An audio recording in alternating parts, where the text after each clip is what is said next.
down, and they finally had the opportunity to get out before they turned Sierra Leone into a red zone. So they had to stop in Gambia on their way back to London, and they were in Banjul for 24 hours.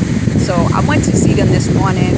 I wanted to make sure they were okay and that, they didn't have any issues or need anything. I was going to call my folks from immigration to check on them, but they ended up leaving the airport and staying at a small hotel. So I just went to see them. It was so good seeing them because I haven't seen them since December. Like, they've been in Sierra Leone since I was there with my son. Luckily, they were able to leave the hotel. I don't know if y'all remember that video, but I connected them with someone that I heard about in Sierra Leone, and they were able to stay there the whole time. So their trip went from a 3.5-week trip to 7 months. Can y'all imagine? This is why it's so important, right? To have that extra stash, to be able to generate income, because you just never know, like, what will happen. So nevertheless, I met with them. I took like 3 cabs to get to them, which is not a big deal here because you're really just hopping from point to point. So I took a taxi from Senegambia to Turntable. And then from Turntable, I took a cab to Banjul Junction. And then from Banjul Junction, I took a cab to their hotel, which really wasn't very far. It might have been like, I don't know, a quarter mile from where I was. So I got there really quick. Hung out with them, had some drinks. Of course, the restaurant didn't have anything that we wanted because they have discovered that they love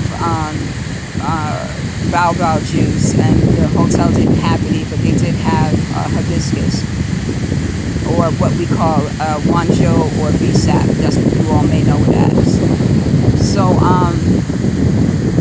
the other thing that was interesting is that when they came into Gambia, they were going to stay at the airport, but it was a 24-hour wait. So one of the immigration officers at the airport was nice enough to tell them about this hotel that's just a few minutes away called, what is the name? I don't want to tell y'all the wrong name. Woodpecker Resort. Yes, it's called Woodpecker Resort. So they ended up staying there, and it was really cute. It had a little pool, had a little restaurant area. I was able to get them some mangoes from a neighbor that was nearby that had a mango tree. I literally knocked on their gate and asked, could we please have some mangoes from the tree? And a little girl would just happen to come to the door with a mango in her hand, so I just gave her a couple of dalasi for the mango. But there were none that was more ripe, so she just gave what she had in her hand. And then we saw a lady who was actually selling mangoes, and she gave them, I think they got 4 mangoes for 100 dalasi. So, it was reasonable. So now I told them that Gambia mangoes are the best, right? Because they have an aromatic type of flavor. Like, if you ever had anise or some kind of flavorful seasoning like vanilla or cinnamon or something, Gambia mangoes taste like they've been seasoned with some kind of special seasoning.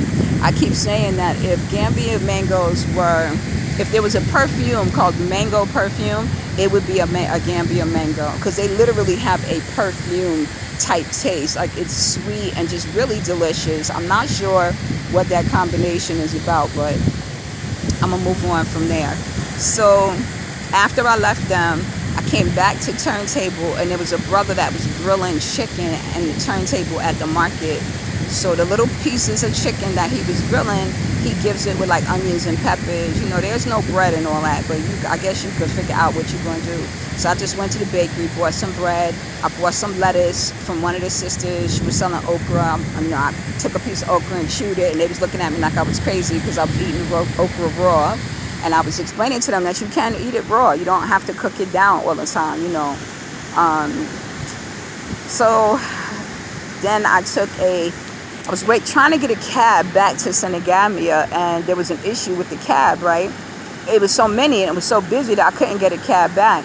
So there was a brother that was in like a Land Rover, and it looked like a military type vehicle. He had on like a green type uniform, and he waved to me like Senegambia, and I said, yeah. So I go to get in his truck, I made sure the window was rolled down and I could unlock and lock the door. And he told me that he was a bird specialist and he gave bird tours. Now, y'all already know I talked about all the beautiful birds that I've seen and that I've come in contact with. And the brother was telling me that Africa is the home, at least Gambia is, to 540 different species of birds.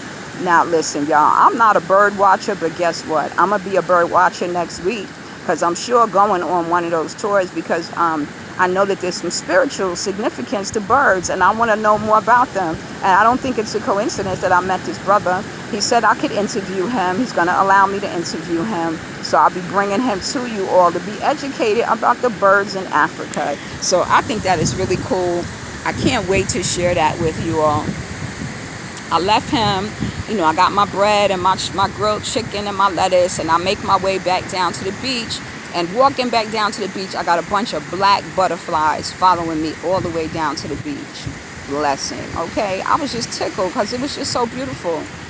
So I get down there and I have lunch with my business partner, and he's, he thinks it's so sweet that I always look out for him, because I'm just, I'm not going to buy food for myself and eat in front of somebody. I just don't do that.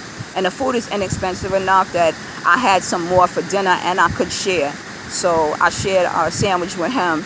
And that was it. We had a grilled chicken sandwich. And while I was sitting here, the bamboo man came, because I want him to make some furniture for me. So the bamboo man came. I was talking to him. And a young lady walked by in a yellow dress, y'all. And I had to, when I tell you it was like a yellow formal dress, I just thought it was so beautiful against the ocean. So I asked her to please let me take a picture. And she did, and I gave her a few Delasi, and she didn't want to take it. And I was like, no, please take it. You didn't have to stop. I appreciate your time. They looked like they was coming from school. Beautiful sister. And I told her, I was like, you look so beautiful. If you ever want the picture, feel free to reach out. I'm always out here. Took a picture, and I want to paint her. When my supplies come, that is a picture I want to paint. Just seeing that yellow formal gown against the ocean background was amazing. It really was. And I don't know, I hope the sister, she seemed like she was tickled. I showed her the pictures after I took them, and she was so moved. She really was. After the sister left, brother came with the horse, and for some reason, I was really ready to get up on the horse this time. I don't know, I've never really wanted to ride horses. Like, I think that's for people who like, I'm not like really an animal person. I like dogs, but that's it. But the brother came with the horse. I got up on the horse, and it wasn't bad. It was a beautiful horse. And this brother happened to be like 6'5". So I asked him how he get his big self up on this horse. So he told me that this happened to be one of the bigger horses. And it was a beautiful one, too. Well maintained, well taken care of, very calm temperament. So I got on the horse. I talked to the horse. I was like, please be good to me. And I was stroking his mane, and rubbing his side and his neck. And I think he was liking it, because he turned his head back and looked at me at one point. I'm like, okay, I know I'm in good hands. I probably went maybe 100 yards, and I was like, okay, I'm good. We could go back. It's supposed to be a half-hour ride. I can't be having my goodies banged around like that, quite honestly. So whoever enjoyed that, that's for them. But I can say I did it. I rode a horse, y'all, and my son would be proud of me, because every time I would take him to places like that, I always would let him get on the horse, and I would stand to the side. So I can say I rode my first horse in Africa, right? So I'm very tickled about that. And I may have rode one at a dude ranch when I was like in 8th grade, but that was so long ago. So I did ride a horse today, So it was a full day. It was really a full day. Got a lot done today. Trying to think if there was anything else. Nothing else, y'all. That was really it. I did so much. I have some plans this evening, so I'll let you all know what else I've been up to, but I'm going to end this with the ocean. Blessings.